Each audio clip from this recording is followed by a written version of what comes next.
Bonjour à vous qui regardez cette vidéo. Je souhaite évoquer la question des élections. Dans les pays démocratiques, comme on dit, fonctionne le suffrage universel. Le droit de vote y est très largement assuré, et c'est ainsi qu'on peut dire que le peuple gouverne. Voyons les choses de plus près, en rappelant cette phrase de ce bon vieux Tocqueville. « Je ne crains pas le suffrage universel, les gens voteront comme on leur dira. » C'est une phrase qu'il faut méditer. Le « on » désigne l'oligarchie. Alexis de Tocqueville était un aristocrate. Et le peuple, il est désigné par les gens. Et on voit très bien que, dans l'esprit de Tocqueville, le peuple, en fait, ne gouverne rien.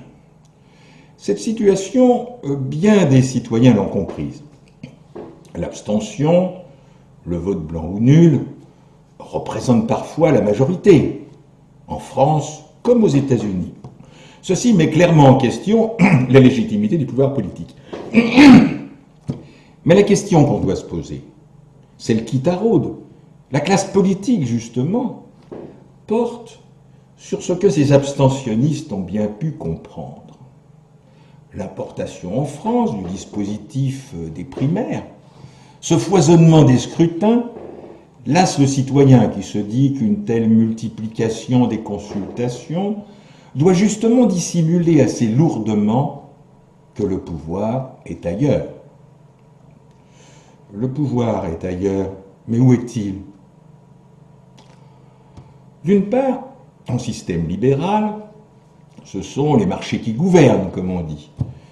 On entend parfois dire « il n'a pas de nom, le monde de la finance ». Il ne se présente pas aux élections. En réalité, la financiarisation de l'économie, couplée à la fameuse concurrence libre et non faussée, opère mécaniquement une concentration de pouvoir dans les mains d'une poignée de bureaucrates non élus démocratiquement.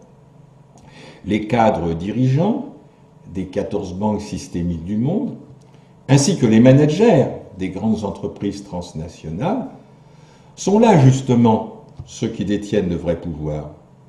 À quoi bon voter comme on nous le propose? Les vrais dirigeants sont élus, mais en fait, ils le sont par les seuls plutocrates, ceux qui tiennent ces banques et ces entreprises. Le citoyen, lui, n'est pas inscrit sur cette liste électorale. D'autre part, pour ce qui concerne la France, la marche permanente vers un transfert de souveraineté en faveur de l'Union européenne, elle-même dirigée par des experts, soumis au lobby des organisations dont on vient de parler, révèle la vacuité du pouvoir des élus du peuple. Il y a cependant des pouvoirs locaux. Ainsi, le 28 mai 1978, par 52% de non, les citoyens suisses ont refusé leur d'été, au motif que les vaches ne pouvaient être traites 1 heure plus tôt.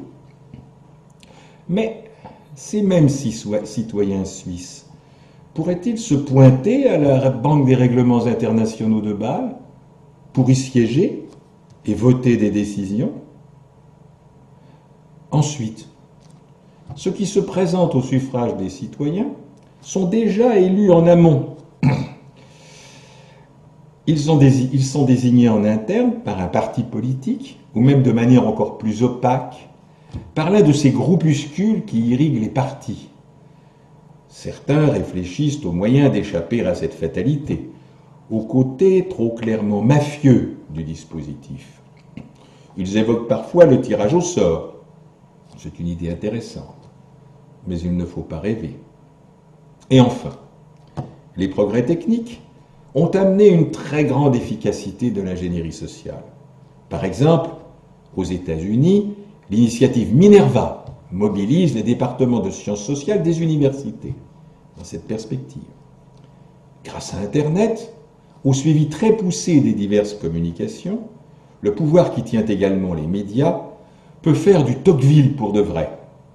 Les présidentielles en France comme aux États-Unis ont ainsi mis en scène un renouvellement en trompe-l'œil de la classe politique. Je vous remercie.